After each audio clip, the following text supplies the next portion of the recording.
Welcome to Satsunami.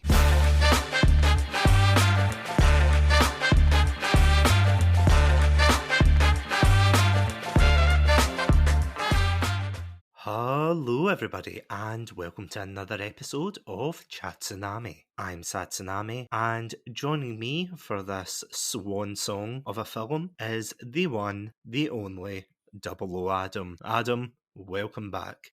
Hello, hello. Greetings and salutations upon this wintry eve. It is indeed a wintry eve. It is freezing, isn't it? It's cold. It's pretty cold in the northern climes here, but we shall carry on. We shall endeavour. We shall persevere with our puffer jackets, our masks, our... Wait a minute, sorry. I've got my notes mixed up with the film. As you could tell by those very, very subtle hints, today we are indeed going to be talking about a very special film. That, of course, being Daniel Craig's very last entry into the series, No Time to Die. And, oh boy, how long has it been since this film was announced compared to when it was actually released? I can't remember, but I think it's maybe just shy of the runtime of the film. Which Oh, that is a low blow, Adam. That is a low blow. it's true. Come on, everybody said it. Did you ever think you'd go and watch a Bond film that was 2 hours and 2 hours and 40 minutes? Oh, I mean, you weren't counting, were you? I was. I sat there with my stopwatch. I missed half the film, but it was worth it.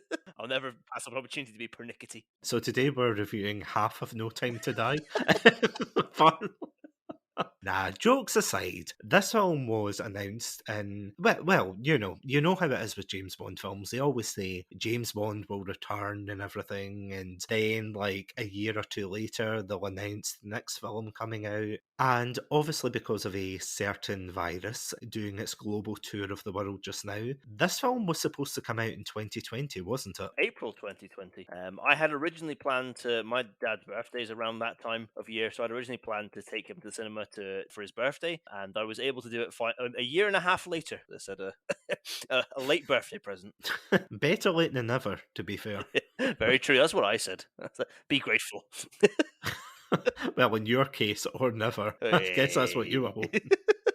So yeah, this was supposed to come out in 2020. And then, of course, they pushed it back because of COVID and everything. And, oh, my God, they just kept going back and back and back, didn't they? Yep, they wanted that cinema release. Yeah, because let's face it, every single film at this time was aiming for that sweet, sweet streaming release. Yep. You know, whether it's Disney Plus, whether it's Netflix, Amazon, Hulu, HBO Max. Exactly. Yeah, who uses HBO Max? I don't know, American people.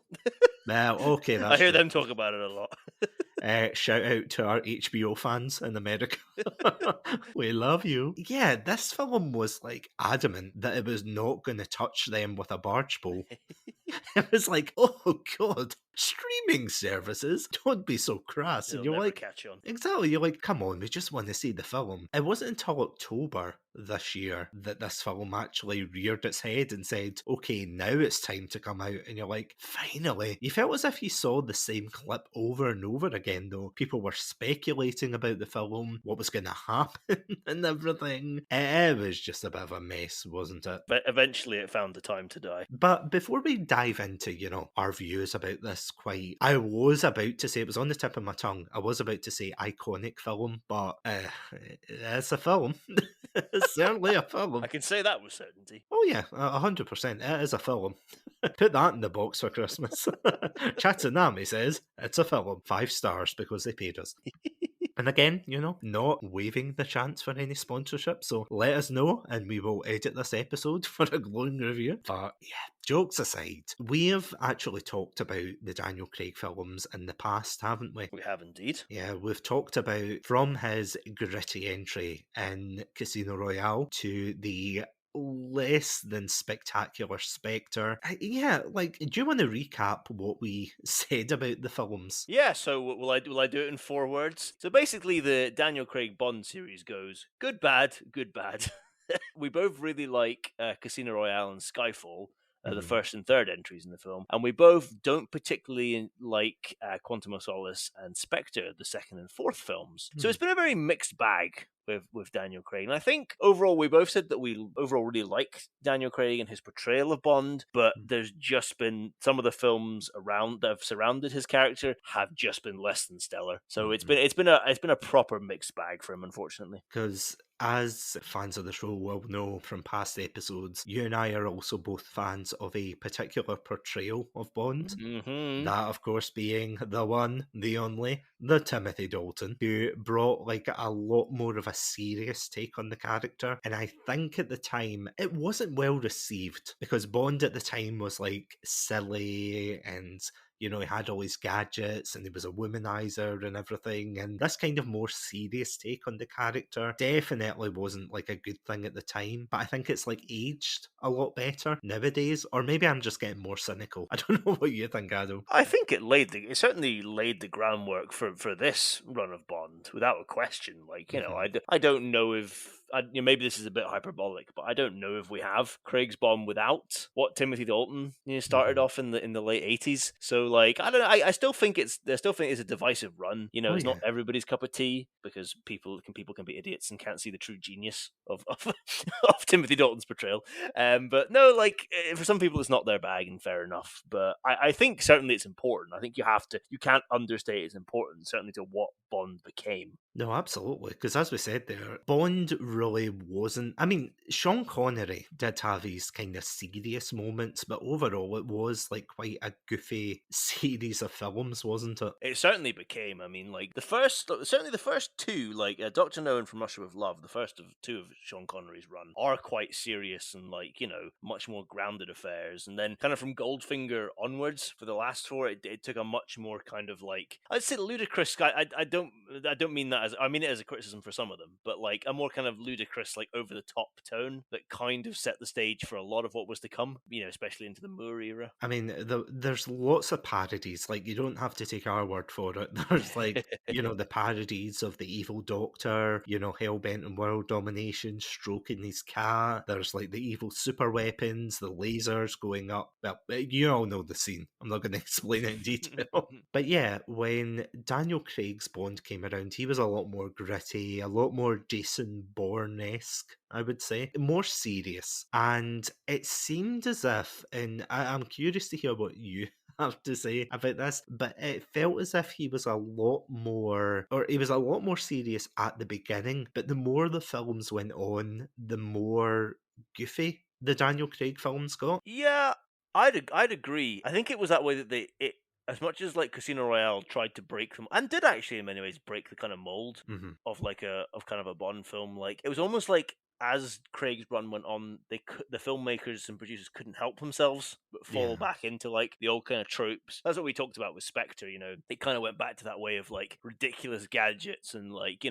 villains, like kind of your kind of classic campy supervillains bent on world domination, and those more ridiculous elements did begin to creep in. So you're totally right. It's just like they tried something new, but then the mold was not to be broken. It was too strong. So I think Skyfall came out at a very particular moment in Bond history because it came out during its 50th anniversary. Is that right in saying? Yeah, it was the 50th anniversary. Because of that, there was like a lot of fan service in it. There was a lot of like, you had the Aston Martin, you had the gadgets coming back. So there was kind of some leeway for that. But when it came to Spectre, they started leaning more into that nostalgia. And personally, for me, I felt as if that's kind of where the telltale signs were that they were going down like a slippery slope. For me personally, like I was not excited for No Time to Die when it came out. But before we jump in and start either praising or tearing this film apart, basically depending on the budget we're getting for for reviewing this film. Yeah, spoilers, guys. It's nothing, but we're doing this for you guys. When did you see this film first? Yeah, so I saw this film a week or 2 weeks after its release, towards the end of October. I took my dad for his belated birthday trip. Yeah, so not too long after release. I'm actually just trying to remember when I went to see it. It was definitely a couple of weeks after it come out because, and this is going to sound like a really weird reason, but I was actually up in Orkney. In case anyone doesn't know, the islands up in the north of Scotland. Beautiful place, by the way. Terrible Wi-Fi reception, but beautiful place otherwise.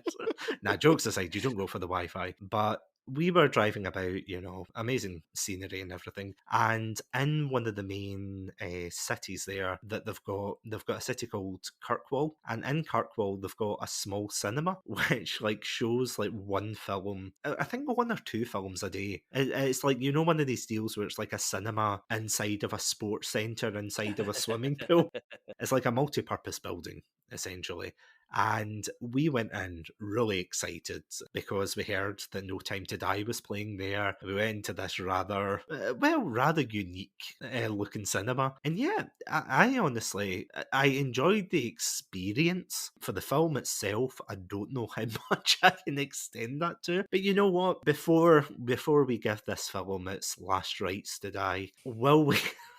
Will we listen to some messages first before we get into it? Let's hear what they got to say. Yeah, let's hear it. Welcome to Satsunami, a variety podcast that talks about topics from gaming and films to streaming and general interests. Previously on Chatsunami, we discussed Game of the Decade, Deadly Premonition, the romantic thriller, Birdemic, and listen to us get all sappy as we discuss our top 5 Christmas films. If that sounds like your cup of tea, then you can find us on Anchor, Spotify, YouTube, and all good podcast apps. As always, stay safe, stay awesome, and most importantly, stay hydrated.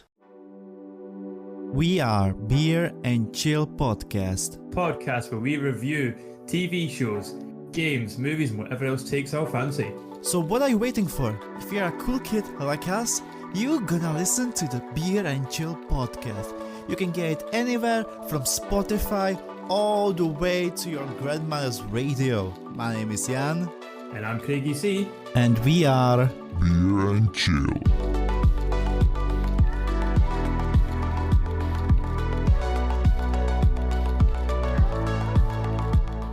And thank you once again for those messages. So, yeah, let's do our usual, Adam. Let's start with the good. Because, in fact, sorry, before we go on, I want to preface as well that we will be diving into spoiler territory. That's probably comes as no surprise since everybody else has probably dived in, gone for the jugular. Do you want to kick off with some of the good points? Because there is a lot to say or criticise this film for. Over 2 hours worth. I can hear you pulling up your notebook that's just filled with notes.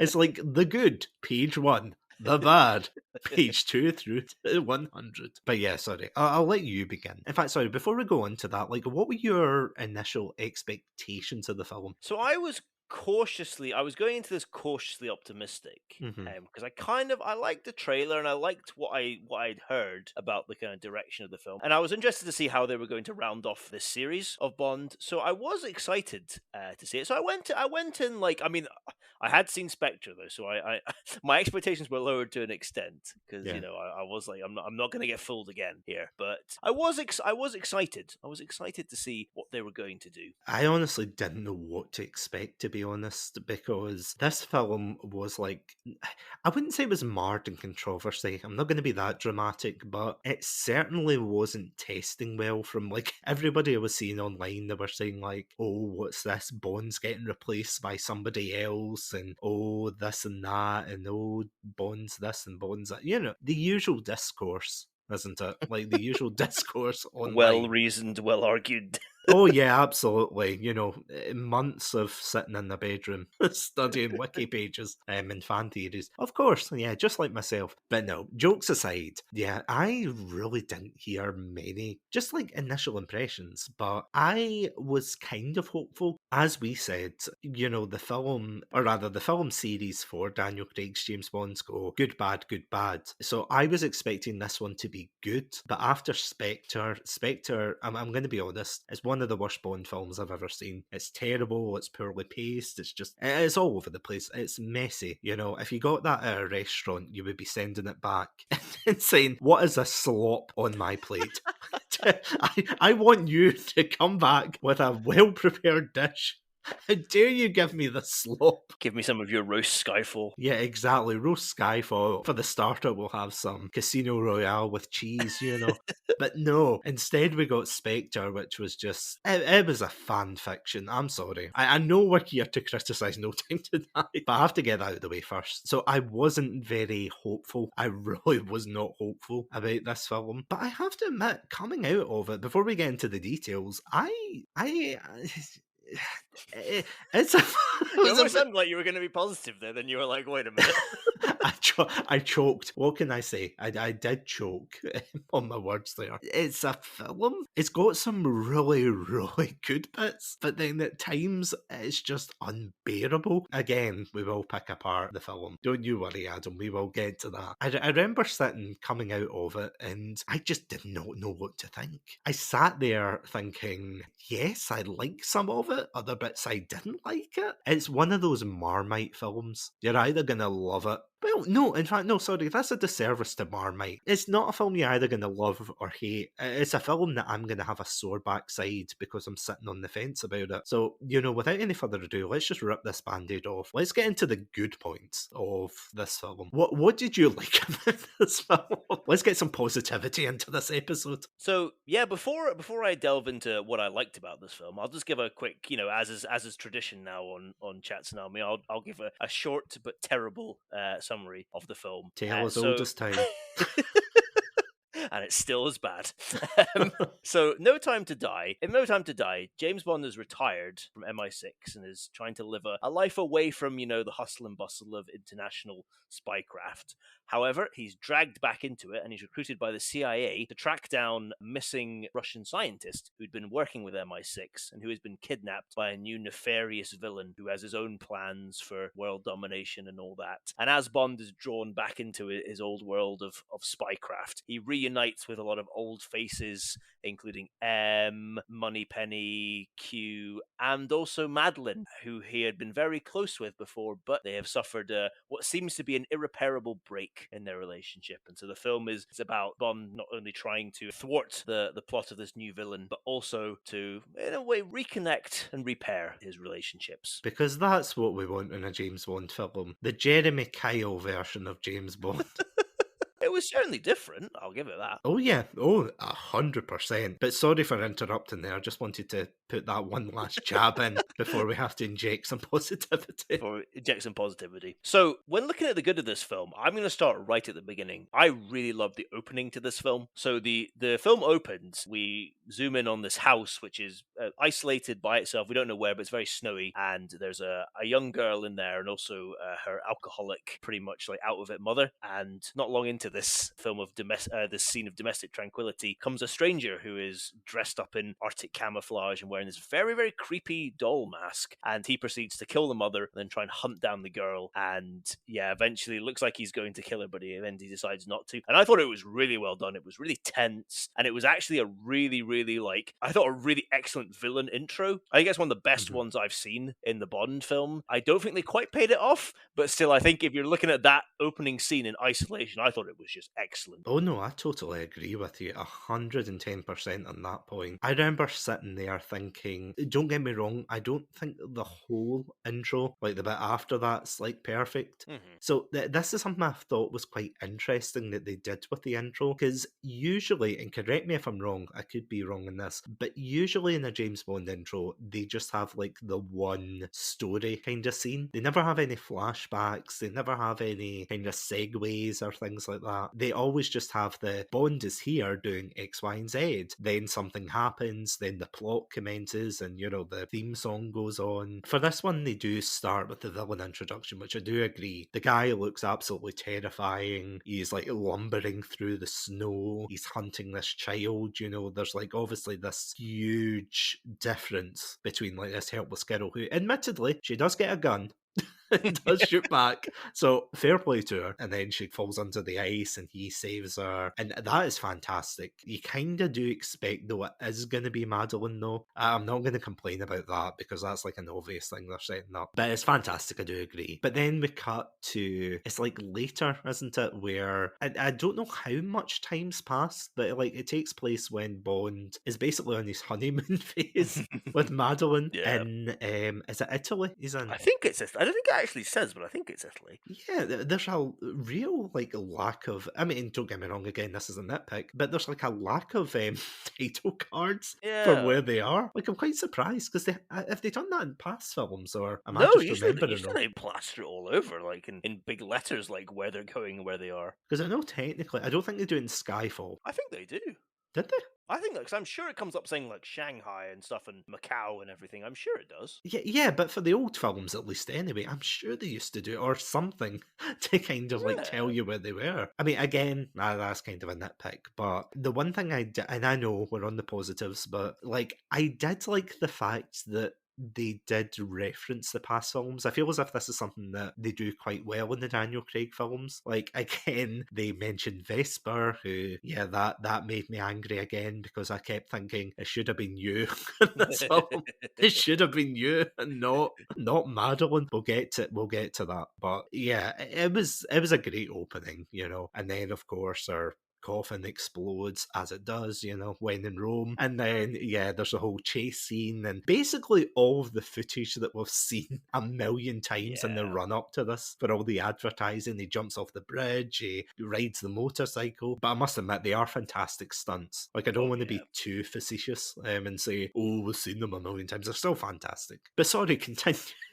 Well, that actually leads on quite nicely to something that I thought was a real, for me personally, was a real strength of this film was the action scenes. Oh, yeah. Because I really enjoyed the action scenes that were in Casino Royale and Skyfall. Yeah. But with Quantum of Solace and especially with Spectre, they just reached a kind of ridiculous level that kind of irked me. There's one particular scene in Spectre where James Bond and Madeline Swan, his main love interest in Spectre and in No Time to Die, they're in a plane and it ends up crashing into a hill and they end up sliding down this mountain in this plane. And I was like, this is Roger Moore levels of ridiculous now. But I felt they really scaled it back really effectively in this film, and I thought the action scenes were really well shot and actually had that kind of realism and that kind of punch to them. There's one in particular, it's probably about midway through the film, maybe just after the midway point, where Bond travels to Norway to basically find Madeline, and he also discovers at this point that Madeline has a daughter. He knows that the villain is coming after them, so he gets them both and he takes them away from the house, but they get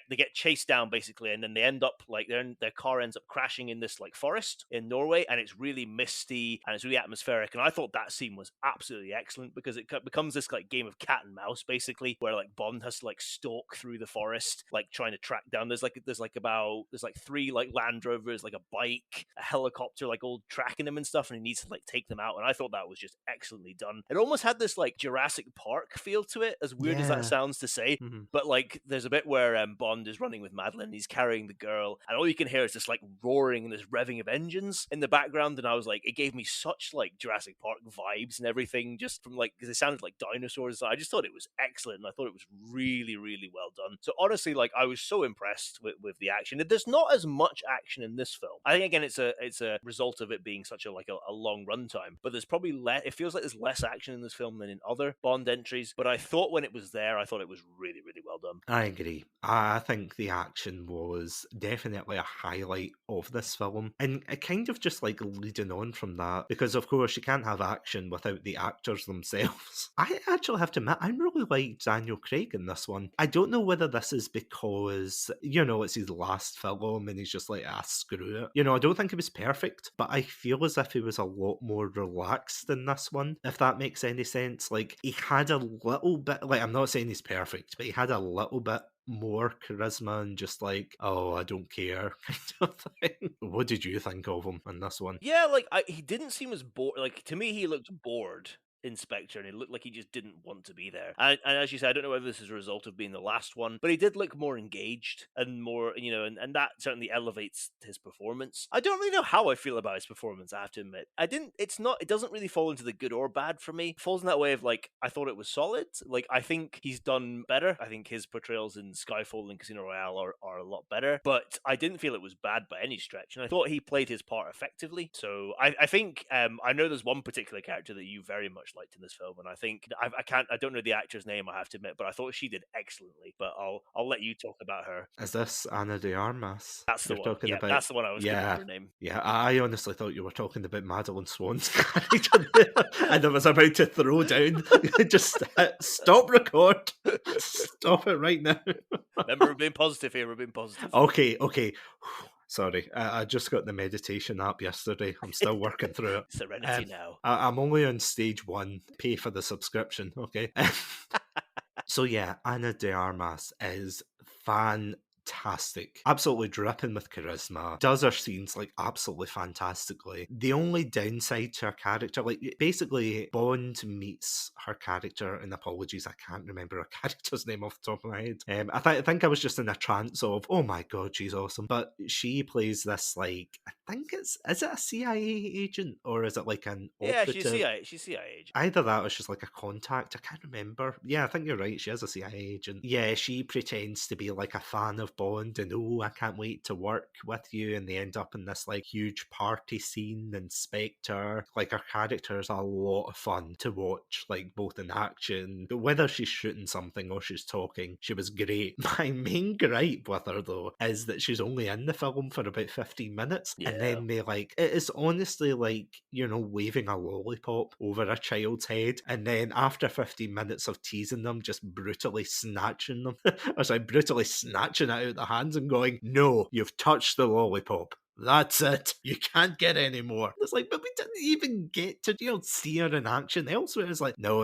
You're not allowed this character anymore. And it's just such a shame because she did such a fantastic job. I honestly thought she was one of the strongest points in this film. And by extension as well, while we're on the topic of the CIA, I did like Felix's return. Yeah, it was good to see him back. Yeah, it was quite nice, seeing him return for the good old days of Quantum. But no, jokes aside, it was nice seeing his character again, even though he was short-lived as well, both figuratively and literally, because we get that typical fake-out scene where it's like, oh, the good guy who's with him turns out to be a bad guy. And there's so many examples of that. It gets tiring, but I'm getting ahead of myself here. I'm trying to think who else. I liked the new 007, I have to say. Yeah, she was good. Like, I have to admit, there was a lot of, obviously, controversy about the character because everybody thought that she was there to replace Bond. The way people were acting, like, I'll just touch on this quickly, but the way people were acting, it was as if she was gonna, like, undergo some metamorphosis into, like, James Bond, and it's like, no, 007's the title of the job. It's not the title of the person. He wasn't born James Bond 007, like, but I have to admit, though, I wasn't a big fan of her character and the marketing. Like, I did agree to some extent. I did feel as if she was a bit kind of abrasive in it, but seeing the film, it was the complete opposite. I genuinely thought she did like a really good job, and her and Daniel Craig had like a good, I don't want to say chemistry, but like good banter between them. So yeah, I thought she did absolutely fantastic. I like Q as well. Q was good. I did like the fact we got to see his cats and the flat he's got for the mortgage. Is it a flat or a house? No, it's a house because he's got a mortgage. Anyway, I like that, like, kind of slice of life moments. I thought that was quite funny. I didn't like him. I don't know what was going on there. I felt as if Ray Fiennes was like, you know how you said Daniel Craig was like bored in the last one? Yeah. I felt as if he was bored in this one. He wasn't the worst of this film, but he didn't give 110%. Like, I don't know what was going on there. Like, although one thing I will say, sorry, just before I ask what you thought, I did like the callbacks to the older M's. Did you notice that? Yeah, in the pictures and everything. Yeah. That was cool. I like that. I did. You saw Judi Dench, you saw Bernard Lee, is it? Yeah, that's the one. Yeah. It's so good. I thought that was a lovely callback because I have to admit, I'm getting sick of seeing the Aston Martin. If I have to see the Aston Martin one more time, I think I'm going to scream because it's like, oh, look, it's the Aston Martin. Although, to be fair, he did drive off in the Aston Martin. So, you know what? perfectly fine. Perfectly fine. Like that's serviceable enough. Yeah, but is there any other characters you thought were good?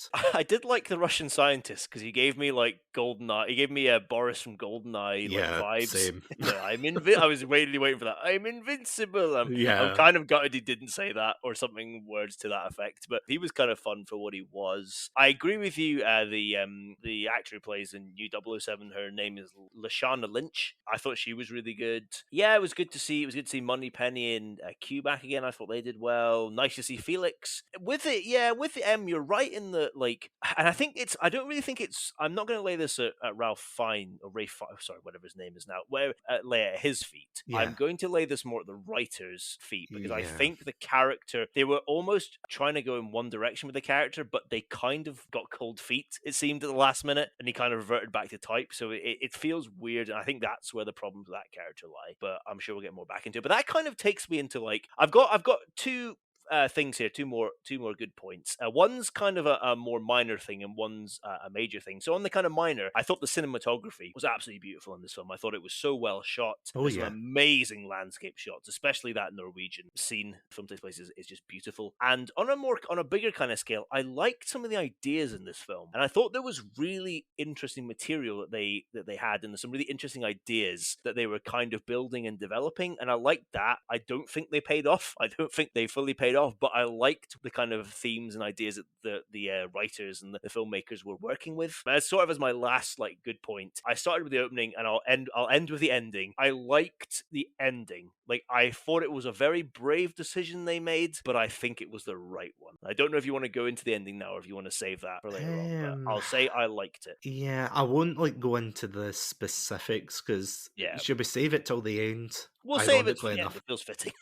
I genuinely don't know how to feel about it. What I will say, kind of relating to the ending, I liked the callbacks to On Her Majesty's Secret Service, because I'm one of those weirdos that I have to admit, I watched it, and it's not the best Bond film by a long shot, but I actually didn't mind it. I liked the ideas in it. It's in my top 5. I think it's amazing. I mean, okay, fine. I can take the facade off now. It's like, it's one of the best. I'm like, oh, thank God. You're in good company here. It's like, finally, there's another. Or is this like a trap? We're just like, we got another one. No.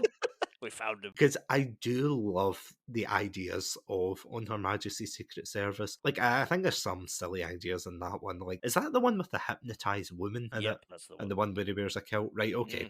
That's the same one. Okay, there's some silly moments. Some stuff of its time. Yes, absolutely. But one of the things that I really appreciate is the fact that it gives Bond this vulnerability where he actually does find love for the first time, really. Well, not the first time, but like it probably was the first time during that period of James Bond's character. Because let's face it, Sean Connery was just a womanizer at best. And at worst, something a lot worse. But yeah, let's not get into that. Yeah, the idea was that Bond On Her Majesty's Secret Service finally finds love, he marries and everything, and he says that iconic line, we've got all the time in the world, which honestly, it's still like, it still makes me kind of emotional, because I think it's such like a poignant line. Spoilers for the film. Just in case you haven't seen it, like, pause the episode, go watch it and come back if you don't want to be spoiled. But basically what happens is I think it's a Spectre agent, isn't it? Or just it's Blofeld. It's Blofeld and his like was it Blofeld himself? Yep. He's got his neck brace on and everything. He's driving the car. Oh, wow. I didn't know. Yep. But yeah, it's like they shoot into the car, and of course Bond survives because, he's the star of the show. And yeah, his wife gets like gunned down and killed. And that's how the film ends. It's brutal. You think some of these like Daniel Craig ones are brutal. Oof. That is like the ending as the credits play out. And that's what happens at the very beginning of this film. The very beginning, they say, we have all the time in the world. Like, something's going to happen. Something is gonna happen. I just know it. I feel it in my fingers. I feel it in my toes. But Christmas isn't around me. It's death. That's what's around me. Death. And I was like, oh God, who's gonna die in this? Anyway, I like the callbacks to it. I'm gonna say I would have liked it if it had a slightly different outcome, but I'm gonna save that because I know exactly the outcome you want. Sorry to laugh. interject there, but I know exactly the outcome that you wanted to happen. Yes. All I'm saying is, if he had like one last embrace with his loved one, and I feel as if Satsu, you're a savage. oh, right. Okay. Before we get into that, and before, people say, like, what is he talking about? I like the ideas of it. And I felt as if this service Bond as like a story for an older Bond. Like, no offense to Daniel Craig, but it's like the kind of story that maybe would have suited Roger Moore as well. You know, that way, where it was like, maybe with less action, but it's like, you could definitely tell Daniel Craig, he's in his 50s at this point. And he's tired, he's left MI6 and everything. And I liked the ideas that they had there, that he was just a tired agent.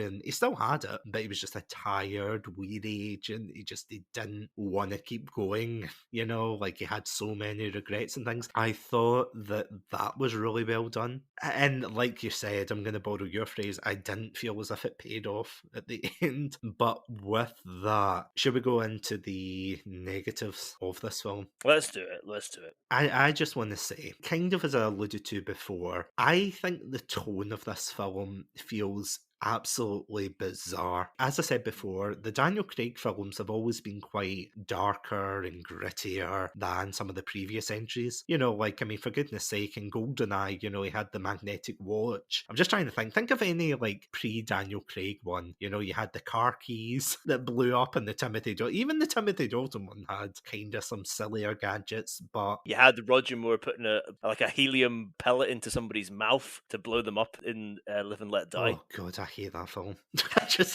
It's one of the ones that is really tough for me to get through that film, because there's just so much like the alligator, Sergeant J.W. Pepper. It's like, oh, this is just Baron Samdi. Yeah, don't worry, we will get to those one day. We will definitely get to those films one day, much to your displeasure on Adam's secret displeasure.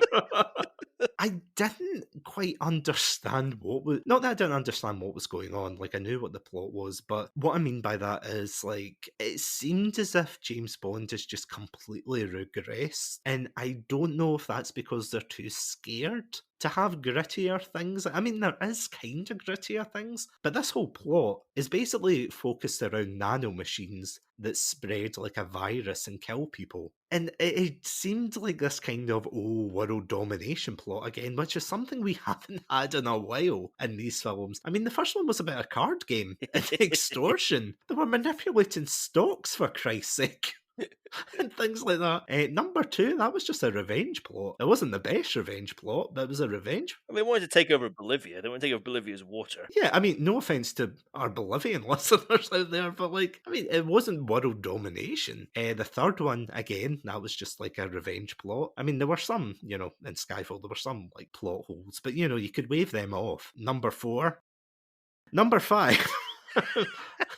Number 4 did feel as if they were trying to have their cake and eat it too. Yeah. Because Skyfall hit that perfect spot of, we've got gadgets, but they're not as fancy. Like they had the radio that called in the army, they had the palm print gun, which I honestly can't stop quoting every time I go into Warzone, and I'm like, 9mm short, encoded to my palm print. Then 2 seconds later I get shot, but that's beside the point. Yeah, they had that like sweet spot there. But then in Spectre, it was like, we've got Blofeld back, we've got Spectre, we've got the gadgets, we've got the Aston Martin, we've got the scenic vistas, forget Quantum, because nobody liked Quantum. They're all dead or whatever. I don't even know what happens to them. I think they say it's like part of Spectre. As I've said before, it's like it's middle management of Spectre. And you're like, why bother? Schemo Spectre. And honestly, I feel as if Spectre, I can't believe I'm saying this, because I was so hyped to see Spectre in a James Bond, like a modern James Bond film. They were the worst part of this like entire series of Daniel Craig films. They were by far the weakest, the worst, the mustache twirling villains, and they did not get any better than this. Like at the very beginning, they somehow hunt down Bond in Italy, and one of them's got like a bionic eye, which Blofeld is somehow like Twitch streaming out of.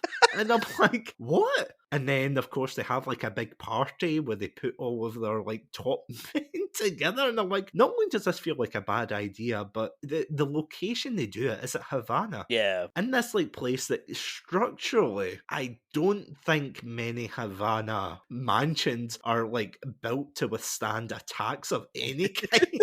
Never mind like a biological, or I don't even know what you call it, biological, technological, the virus, let's say. Either way, that was not built for them. And then somehow, yeah, the scientist you brought up earlier, the scientist like has... Oh god, he manages to switch the samples so he kills all the Spectre people, and it feels as if that's just to tie a loose end. Yeah. Because there's a scene later on where they go to see Blofeld, and quite possibly one of the funniest death scenes ever. Literally, Bond touches Blofeld, which he doesn't realise, but Bond's touched the virus, which has been passed on from Madeline to him to Blofeld. Literally, they're talking. Bond's talking with this other agent, and then 2 seconds later, we get this. Yeah, he turned round, and it's like a Monty Python sketch, isn't it? Yeah, basically it is. Where it's like he turned round, and it's like, oh no, Bond's not Bond's dead, but like Blofeld's dead, and he's just lying there like, ugh, I am dead. And you're like, why? I feel as if they just regressed into the old Bond films, and I feel as if that was quite... I didn't know how to feel about it, because they set this precedent that, oh, we're going to be more serious and gritty, and this isn't your granddad's James Bond, and then, yeah, I don't get what was going on there. I'm trying to think what else. The villain. Well, we talk about the villain. Yeah, I'll go with the villain. The villain was not strong in this one. I have to say, the villain was... Well, the villain was strong to begin with, but then by the end of it was like, what was his motivation? Like, his motivation was to take down Quantum, but is that not like taking down a company that like is owned by Disney? Well, that's he sort of then moves up, doesn't he? He's like, Yeah. right, I've taken out the graduate program, now I'll Yeah. take out the main company. Yeah, then I'll take out Disney Plus, then I'll take out Marvel, then I'll take out Disney. He was working his way up for that. And you thought, what was your plan here? And I don't think he thought past Quantum, because all of a sudden, by the end of it, he's got his hands on one of the most nefarious biological weapons in human history. He's got this militia, he's got his own private island, somehow on disputed waters. I'm going to come back. In fact, no, I'm going to talk about it now. Screw it. Why was it on disputed waters? Like, I get for the end, they were like, oh, we don't know if we can fire the missiles on this island because it's in disputed waters. And it's like, why would you attract attention to yourself? Or maybe that's the point. They wanted to be like protected in that way, but the man built a Japanese Zen garden on it. Did nobody from like the Russian or Chinese Secret Service look at this and go, yeah, this is a bit suspect? Why is he building it? Why has he got crates? Or, like, did no one attract attention? Oh, yeah. I thought he was wasted potential, essentially. I thought his potential in it was wasted. Before I go on about my major gripe about the film, I'm going to pass it back to you. Is there anything you thought? Yeah, I'll just like echo a lot of the sentiments you said. Like, yeah, the villain's wasted. Like, it's a waste of Rami Malek, who plays the villain. Like, his talents are wasted in this film. And it's a real shame for having such a strong intro. He is just like by the end, it's just like stock supervillain who wants to take over the world with whatever MacGuffin he has, nanobots. But yes, and especially since like that opening is basically he arrives with this gun and this creepy mask, and it's like it's a really striking thing. He then just revolves into like, oh, we're gonna talk about we're gonna have talking philosophical but menacing themes while I use poison. I don't know. It was a disappointment. Yeah, I agree with you. The tone as well, like it does kind of, I don't know, it doesn't get a consistent tone. Like I felt this kind of needed to be I don't know, maybe it's me personally, because I know not a lot of people don't like when Bond goes into this territory, but I felt this film kind of needed to be a bit more somber, and it was at points, but I don't think it quite hit that tone. But I understand for a lot of people it probably was too somber. So again, you're falling between both, a rock and a hard place there. Spectre was the most disappointing part of this film for me, because I think I said at the end of when we did our Daniel Craig retrospective, I said one of the things that I was excited about No Time to Die was that I thought they were going to kind of rehabilitate Spectre and Blofeld a bit. So I was really excited to see what they did there. And yeah, as you said, it was another waste. Like, why they were in this film, I don't understand. Why Blofeld? I thought there was going to be like a bit kind of like Silence of the Lambs style thing with Blofeld, like a bit Hannibal Lecter, like Clarice Starling kind of relationship between Blofeld and Bond. But nope, we got one scene and, then 5 minutes later he's slumped over. So yeah, total waste. I think I have one kind of problem is I think this film's too long. Like, I don't think it drags. One thing I'll say is I didn't sit there and be like, oh my god, please just end. But it's definitely too long. It really needs to be cut down a lot. My big issue with this film is, and it goes back to a good point that I brought up, I love a lot of the ideas they have in this film, but the film has a like desperate lack of focus. It really needed to take one idea that it had and just run with it. So, for instance, there's a lot of good things there's a lot of interesting ideas that are brought up here. So we have Bond's like personal relationship with Madeline and her child. That's quite interesting. We then have MI6's kind of shady activities and what are they doing, and have they have they gone to the dark side, for lack of a better term? That's quite interesting. We then have the new 007 and her relationship with Bond, and that's a really interesting theme. And we then have the villain as well. Like, there's lots of interesting ideas, but the film doesn't grasp any of them. They're all just kind of hanging there. They're dangling there like loose threads. And the film just needed to grasp onto one of them and just pull it and just go with it. And it would have made a much better experience, I think. I think part of the problem is this film had about 4 or 5 different writers. So you can just tell lots of people are coming up with different ideas. And then, in the spirit of collaboration and cooperation, they decided not to go with any of them.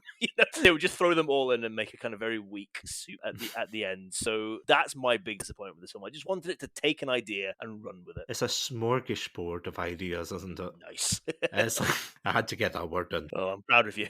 And honestly, thank you. It is just one of those films that you're right. It has so many interesting ideas, like, oh, what's Spectre up to? Keeping up with the Spectres, like what happened there? Nothing, because they're all dead. And it's like, what, you mean all of them? Yep, every single one. And those who weren't dead defected, and it's like, what?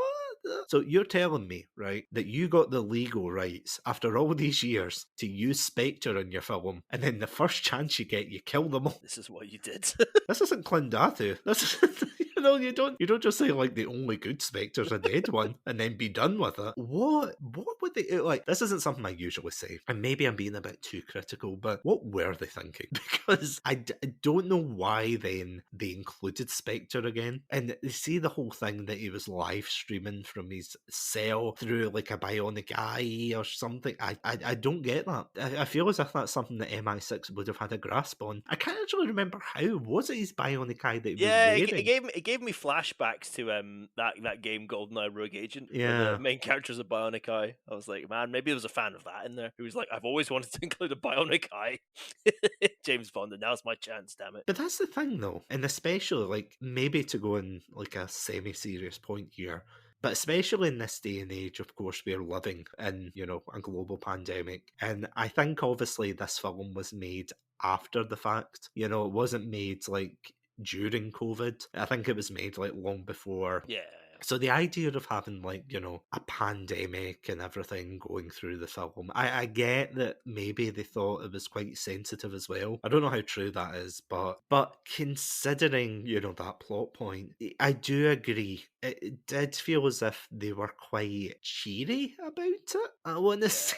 It was like, oh, we gotta stop this virus, am I right, kids? And you're like, huh. There's a lot of quipping going on in this film, especially like with, because that's another thing. It's like Bond like goes to M and he's saying things like, you should have closed Project Hermes or Hercules or Heracles, they call it, sorry, isn't it? Project Heracles, you should have closed that ages ago. And it's like, okay, right, so what is it? And it turns out it's like a biological weapon that targets like specific people, and you're like, then they find out that it mutates. If you touch someone else, it spreads to them. It doesn't kill them, but it'll kill someone related. It gets a little bit kerfuffly, let's just say. But like, you think if they knew that in the lab, like, why would you continue this? They're like, oh, it's a precise weapon. And then later you find out in the film that all the people who went to visit the Spectre people at the funeral also died. And you're like, huh.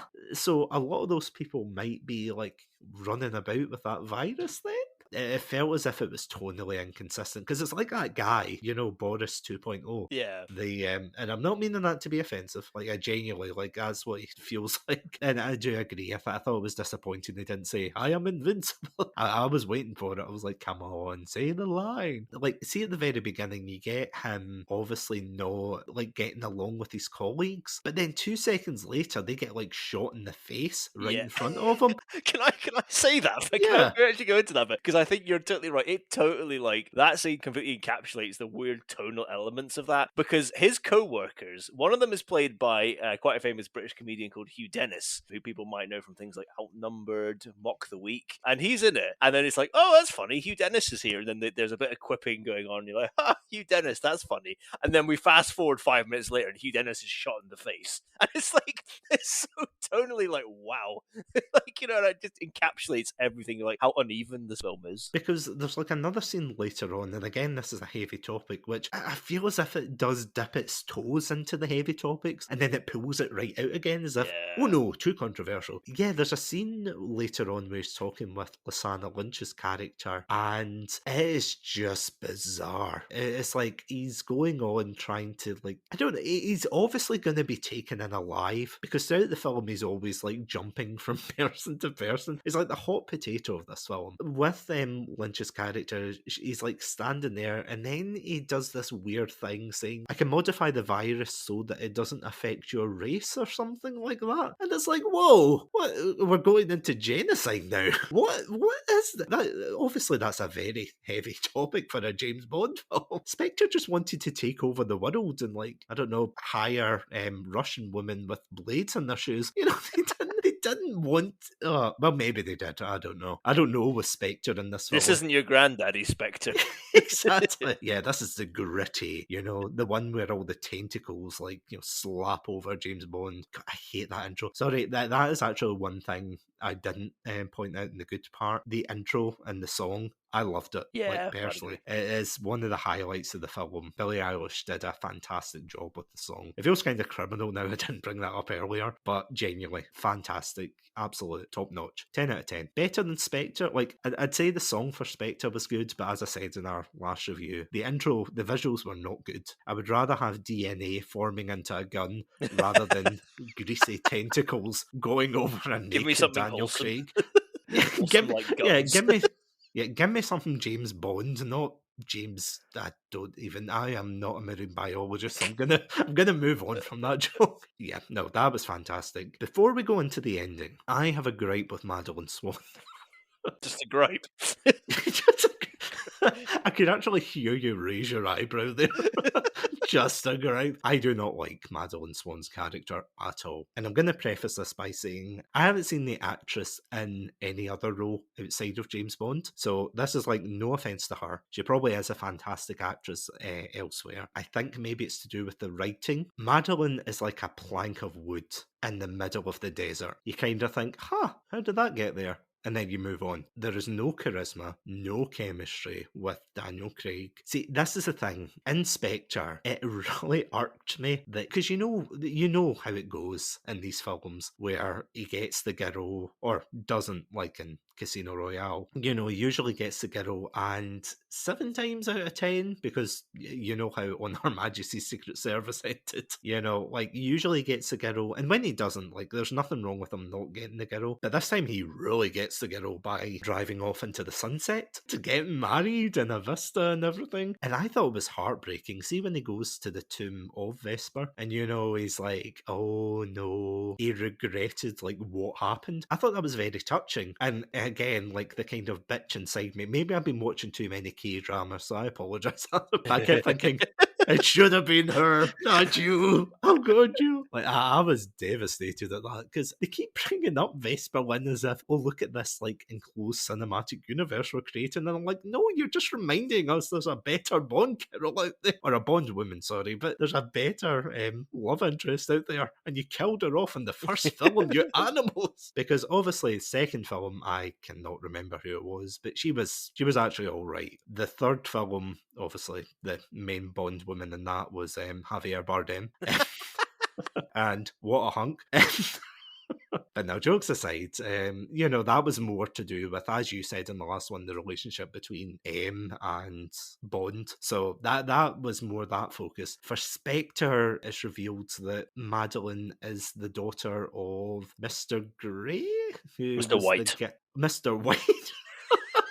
Mr. Black, Mr. Orange. All the neutral colours. Yeah, so today we're going to be Beige. Mr. Beige. He should have been called Mr. Beige for the relevance he brought to the plot. Anyway, Mr. Beige, as we were saying. God, this is like the worst retelling of Reservoir Dogs ever. Yeah, anyway, Mr. White, as we were saying, it's revealed that that's his daughter. Madeline is his daughter. And then Bond goes up and then basically, he does the old Tinder icebreaker by saying, hey there, I killed your dad. Want to go out? And then he escapes with her. And you're like, okay, fair enough. Let's go, guys. And they go off into the sunset and, they get married, and it's good. But I don't think they get married. I don't know if they do. I don't think they do, but it's basically, it's not implied, but it's like as if they are a married couple, they're living this lovely life, they've, got the lovely clothes, and, they're out and about in Italy, and I think, yeah, buggers, we're still in lockdown. Well, we're not now, but, back then, we were. She's okay at the beginning, kind of, she's bearable. Something that annoys me is two of the big twists. One, that she's pregnant, and I honestly felt as if this was like a rom-com. So, in every rom-com that there's always that twist where it's like halfway through the film, it's revealed that like the woman or the man, whoever, misunderstands like their love interest's like meaning for something. Yeah. So throughout the entire beginning, she keeps saying, Bond, I have to tell you something. And he's like getting shot. He got blown up. He jumped off a bridge. He's got tinnitus, probably, after exploding, so he can't hear, which I have to admit, that was a nice touch. Just props to the audio people for this film. Fantastic work. He motorcycles up I don't even know what that was, but he motorcycles up. Anyway, does an amazing stunt. He's getting shot and everything. And she keeps repeating the line, Bond, I have to tell you something, which apparently was, I'm pregnant. That would have saved a good 5 years of not talking to one another. Can I just say? And it felt like a rom-com. I was like, this is the greatest rom-com ever. Because I thought, why didn't she say, 2 words, I'm pregnant. That's it. Oh, it's all you have to say. But no, she continued the charade. Because that's the thing, though. He thinks that she's like, part of Spectre or Quantum or still. They're getting shot at, so it's safe to, assume that that's what he's thinking. And, she just plays into that, and you're like, and I get that's probably for the plot and everything, but in hindsight, it's just dumb. It's really dumb. And what makes it more criminal, and again, I've been fanboying over Ana de Armas there, but it's the fact she is so charismatic in comparison to Madeline, that when you see Madeline, it's like, instead of going to like a sweetie shop, you take a wrong turn and you end up in a B&Q. Like you end up in a hardware shop where you're like, I wanted ice cream. Instead, I'm getting more planks of wood.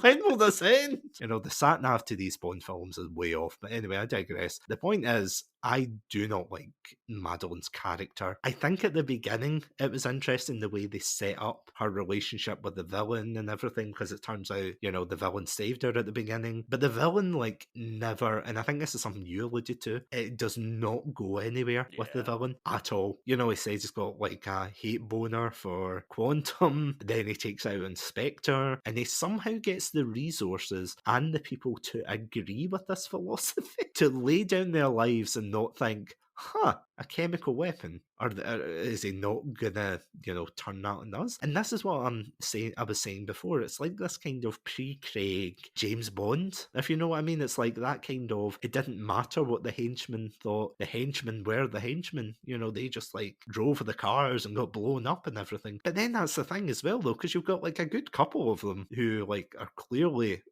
independent thinkers, and yet somehow they still get killed off in brutal ways. But I did not like her character, and the reveal that Bond and her had a child, like, what did you think of this? Personally, I didn't hate the idea, because I thought this was a good film in terms of exploring an older Bond, but I did not like, see if it was, and this is going to sound terrible, but see if it was with any other love interest, anyone, I would take Christmas Jones or whatever her name is. I would take Dr. the Goodhead. celloist, Dr. Goodhead. I would take her. Pussy Galore, anybody else, anybody. Yeah, it was Madeline that he had to settle down with. And I just think her character's she is the least interesting part of this whole series. As I said, like, considering we've got Lashana Lynch, we've got Anna de Armas in this film, both like women in Moneypenny, who our actor's name is escaping me just now. Naomi Harris? Naomi Harris, that's it, thank you. Yeah, Naomi Harris. I knew it began with Naomi something. I was like,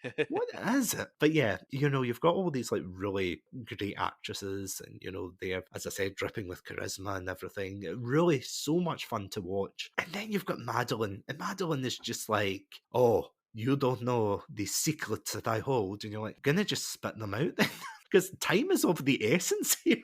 Gonna chop, not Madison, sorry, I'm thinking of Heavy Rain. Madeline, chop, Madeline. But what did you think? I liked it in principle, but again, it's that thing of like, it's a good idea, but it's just not fleshed out enough. It's just added into the mix, it's just like, oh, here we go, he's got a child. Like, that should have been like a whole central thing in itself, and it felt like just another strand, this film was dangling around. So like, again, I love it in principle, but yeah, it's just not executed well. And that's really the flaw, the big like flaw of this film. I think it just doesn't execute. Again, I like the idea of it because it feels like it is like a Bond at the last end of his tenure. Yeah. Where he's like settling down and he wants like a more quiet, relaxed life and things compared to what he's been through.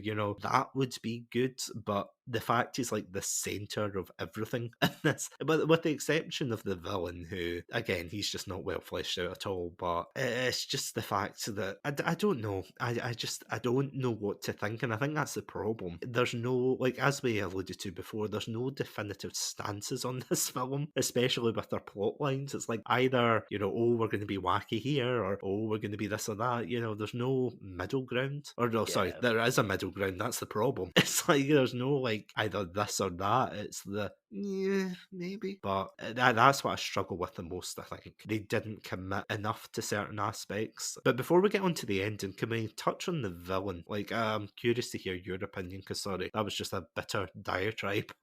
Yeah, like, as I said before, like, I think the villain is just disappointing. He's just there for the sake of there being, like, a main villain.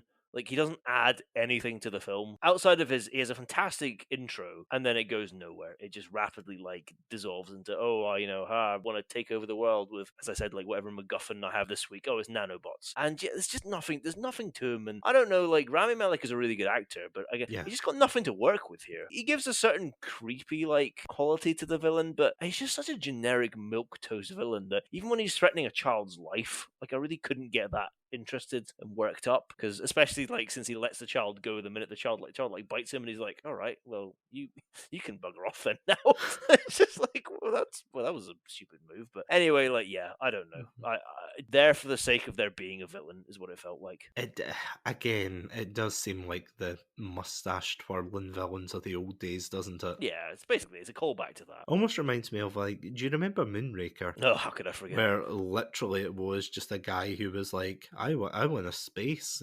What was it? He wants a space, like, society or something. Yeah, he wants like his like perfect, genetically pure, like, human race. Which was a rip-off of what was the other one? The Spy Who Loved Me, which was incredible. But we'll get to that film one day, don't you worry, guys. You guys listening at home. But yeah, it kind of felt like that. Like, at the beginning, as you said, you only had this like really fleshed out idea of he's very sinister, he's willing to shoot a child, and then he saves the child. It's very interesting plot points, and then it just goes nowhere. It fizzles out by the end of it. And they never really explain the mask, do they? No, not at all. Like, unless I'm missing something, so apologies. Anyone listening to this, please feel free to let me know, but I genuinely don't remember. He's into, like, Japanese architecture as well. Yeah, he's got a hard on for Japanese cultural influences. Yeah, because he's got, like, the plants that are, like, poisonous or something, and it's like, yay.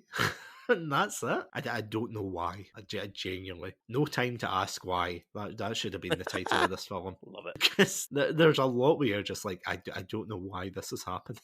It's like, please, put me out of my misery. I don't get it. It just seems like a bit of a waste. But do you know what else is a waste? Oh, what? was about to say the ending of that. No, I'm I was kidding. about to say Madeline.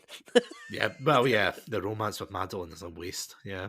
Let's talk about the ending, because you said earlier you really liked the ending. So, for any listeners out there, please feel free to cover your ears if you don't want the end of this to be spoiled. In the ending, Bond, of course, goes head to head with the main villain, toe to toe, mano a mano, and then Malik, he ends up crushing like this gem, isn't it? That's filled with nanobots Yeah, and blood and weird things. crystal type thing. Yeah, and then he touches Bond, and it turns out it's like the biological warfare equivalent of cooties. It's like, because he's touched it, he touches Bond, so Bond's got it, which means that if he touches Madeline, then Madeline's gonna die, and so is their child or something. And I think the implication was, if he goes through life and touches other people, and then one day there could be a possibility that they touch, Madeline, and then she dies or something, or the daughter dies or something, which I'm kind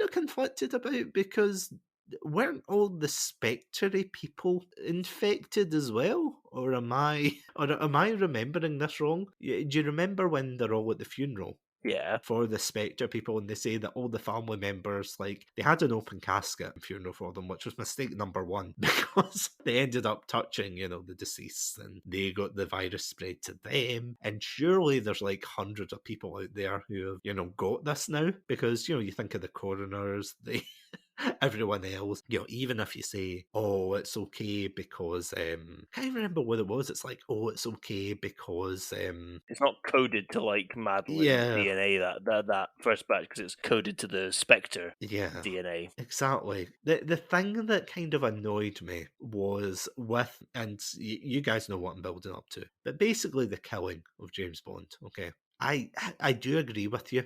I think it was a brave choice. I didn't know how to feel about it, though. Like, I was genuinely sitting there thinking, was that the right decision? Was it not? I honestly, I don't know.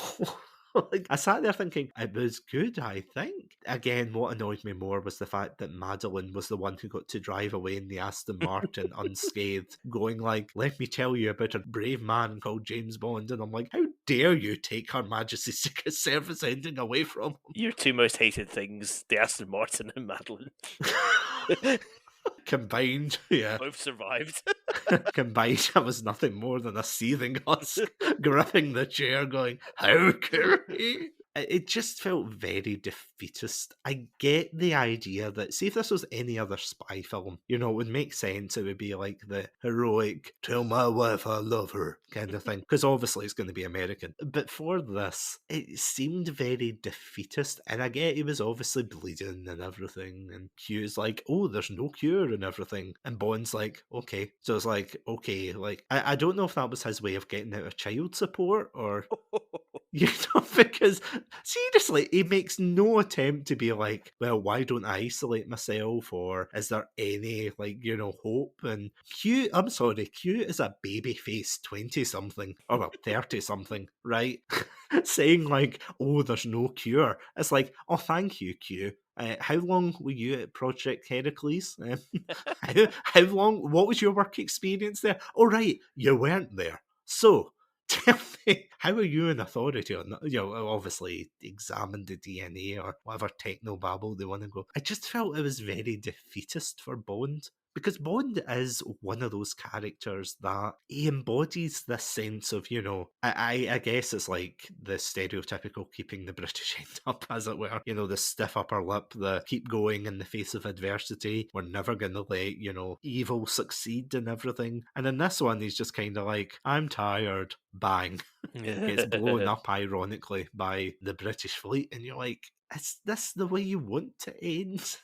Like, again, it's an interesting take on it. Although I was laughing because people were saying, is there an after credit scene? And apparently at the very end, there's a James Bond will return. Oh, really? Oh, wow. Yeah, so this isn't the last James Bond, but it is definitely the last Daniel Craig one. He's not coming back. He's definitely not coming back. I was like, maybe he will come back. And I was half expecting them to be like, the end of Dark Knight. Oh, yeah. Would it be like, I don't know. Madeline would look across a table and say, He just like, wink as he raises the glass. glass. And that's when it would just cut to black. He's in a better place. He's with Vesper. The girl we should have been with at the beginning. I'm sorry, I really don't. Yeah, before we wrap up, what are your opinions on this? Because I have I've been ranting for ages on like my opinion on Madeline, but I mean, with the ending, like Mhm. I get what you're saying, that it's not perfect by any stretch of the imagination, and it's not a perfect ending at all. I like it because I thought it was such a brave decision, and I really admire that they decided to kill him off, because also it feels like a natural endpoint, and I kind of like the fact that this arc is going to conclude with this version of James Bond's death, because it doesn't Daniel Craig James Bond doesn't really like fit into the rest of the canon in a way that like the other Bonds were kind of interchangeable to an extent, you know, because it kind of it was all sort of broad enough that you could believe, you know, however we want to like make it work, but you could believe it was like one character. While this James Bond feels so, because we see him from his like, you know, beginnings in the service to his end, it feels like a separate thing. So it felt like a natural end for me. Yeah, I kind of like the way they tied it in. It gave it some kind of emotional impact to me. Again, it's not a perfect ending by any stretch, but I have to admit I did like it, and I thought it was a very like brave decision. And just on Madeline, yeah, I basically agree with you. And I don't want to be like mean to any. I don't want to be critical to people, and I don't know. I've never seen Leia Seydoux in anything else, so I can't speak to her acting ability. But I really think like the failings of Madeline fall at her feet, unfortunately, because I don't think it's a case of the writing, especially in the maybe to an extent in Spectre, but like in this film, I feel like she is an interesting character. I just don't think she does a very good job in portraying it. So I'm sorry, Miss Seydoux, but I have to I have to lay this at your feet, unfortunately. I want to like reinforce or like jump on your point there to say like we're not trying to be like mean to anyone or say like, oh, they're the worst thing since unsliced. But I was about to say unsliced butter. This is what this film's done to me. Unsliced bread, that's the term. Or unsliced butter, which you can buy your t-shirts that. No, I'm joking. But yeah, we're not going out to like attack anyone or be like, oh, they're the worst thing ever. Because, you know, like at the end of the day, the actress or actresses can only do so much. It's not, I do agree. I think they're partially to blame, but I think it's probably to do with the character. Because as you said, like, look at Daniel Craig with Bond and like Casino Royale, for example, where he's like cocky and smirking all the time. You know, he's got a lot of like character and a lot of energy. But then by Spectre, you look at him and he's just this sour faced, doesn't want to be there. Dad at his like son's recital kind of thing. He's like, oh, I just want to go home. At least he's a bit chipper in this one, but I just feel as if maybe if they made it a bit like the writing a bit tighter overall, I think that might have fixed some of the issues. Yeah. I do agree though. There's one point I want to pick out that you were talking about there. I do think Madeline's character is better here than in Spectre. I do agree with you there. Like, she has got more interesting like points to her. I just wish it wasn't like exposed like some kind of rom-com where it's all double speak and oh, you don't understand and the prom's tomorrow and all of this. You're like, come on, like, you're adults. There's people's lives at stake, you know, and you're like, oh God. Props to Rami Malek for, you know, having a trap door in his Zen garden. Can I just say? Because Bond tries to shoot him. Also, why did they have a pillow next to him to throw up? Was that just a spare pillow to sit? Or just in case, I guess. Is that like a thing that the guards practice? Or wait, is that what you have to do to be an elite guard in his like inner circle? You have to shoot pillows in the air. Pass the dreaded pillow test. Yeah, is this like anti-quantum's like version of clay pigeon shooting? Or I don't know. Just seemed like a very bizarre scene. Although one other scene, before we finish off, one other scene I did want to point out was the tea set in the aircraft. No. I will admit that did make me chuckle. Like, although this film was goofy, I did like that. I thought that was quite funny. Yeah, are there any kind of final thoughts from yourself about this film? I would sum this film up by saying I don't love it, Mhm. but I don't hate it. I think it's solid. I think it's average. And so for me, like sliding it into like the whole canon of the Daniel Craig James Bond arc, Mhm. it's in the middle for me. It's number 3. It's nowhere near as good for me as Casino Royale or Skyfall, but I do think it is better than both Quantum of Solace and Spectre. So I think an admirable attempt to round off a series with a lot of interesting ideas and some great action set pieces, but just a serious lack of focus, an underwhelming villain, and too long length, and just like an inconsistent tone kind of really detract from it. I agree with that as well. It's definitely the third best out of the Daniel Craig ones, at least. It's not as bad as Quantum or Spectre. Like, I would say Quantum was boring. It wasn't necessarily the worst one, but it was just boring, and it could have had a bit more, I don't know, energy to it or humour, or, like that's for another day when we deep dive into that. Spectre was an absolute mess. As we've established, Spectre was an absolute mess. I feel as if this one does try to rectify some of the issues. I feel as if having Spectre and things in it wasn't the best call, personally. Like, I don't know, like, I'm not going to try and poop on this film and say, oh, if you enjoyed it, you're the worst thing since unsliced butter, as we've established. But I do agree. I think that this is definitely the third best. It has a lot of nice callbacks. The On Her Majesty's Secret Service is nice. What I liked as well was the fact that I went to see this with my family. 2 out of 3 of them aren't James Bond fans, so they didn't pick up on the On Her Majesty's Secret Service like hints. So I thought that was quite clever. They managed to put in like subtle hints about what was gonna happen later on in the film. So I did. I liked that.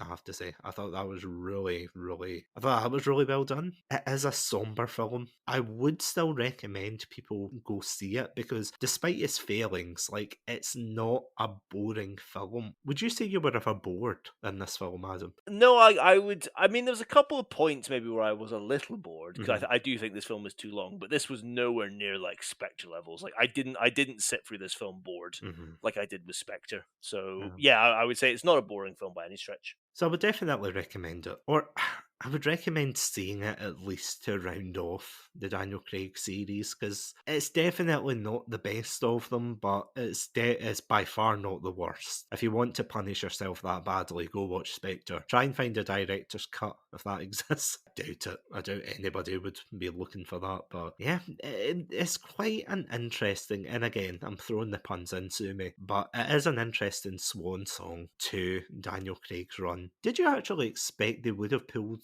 anything like that off? Like, as in, like just killing him off? Yeah.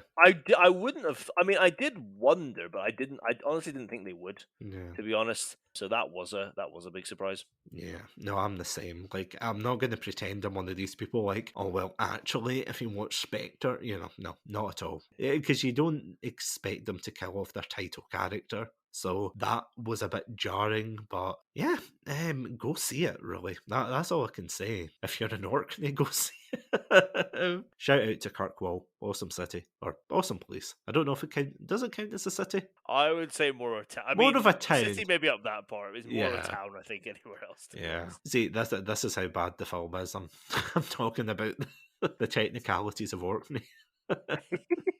Yeah, probably more of a town, but yeah, I apologise to our Orkney fan base. We love you. Yeah, Adam, thank you so much for joining me in this No Time to Die discussion. My pleasure. It was nice to round it off. It was nice. We did talk about it when we finished off doing our Daniel Craig retrospective. We're like, oh, we'll have to review No Time to Die when we both get a chance to watch it. So I'm glad that we're able to do it. So next week we're going to be reviewing Call of Duty Vanguard, which was another one we've yet to touch on.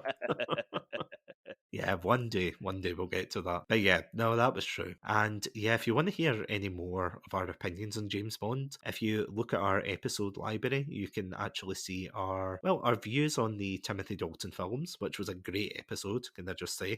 I agree. Not blowing our own horns here, but great episode. And yeah, our Daniel Craig retrospective, which of course discluded this film, unfortunately, because I think No Time to Die wasn't out at the time, so we couldn't review it. So that was a shame when we're missing out. But yep, we have rounded it off, as you said. We're going to try and escape from this island before we get horribly decimated. Oh, it's too late. No, save yourself.